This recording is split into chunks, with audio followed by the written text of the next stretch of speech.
जमीबाड़ी विवाद को केन्द्र करी दुई परिवार मध्य हणाकटा हेबारु उभय पटरु 6 जन गुरुतर होई भद्रक जिला मुख्य चिकित्सालय रे भर्ती होइछन्ति।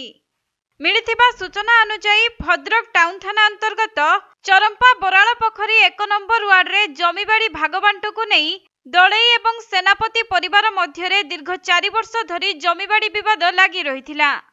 आउ गतकाली राति रे एही घटना को नहीं उभय परिवार मध्य मारणास्त्र रे आक्रमण हेबारु 6 जन गुरुतर होई मेडिकल रे भर्ती होइछन्ति।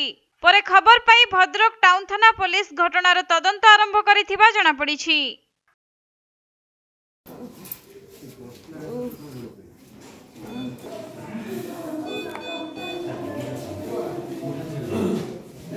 पूरा फैमिली मारछन्ति अंधार कामर अंधार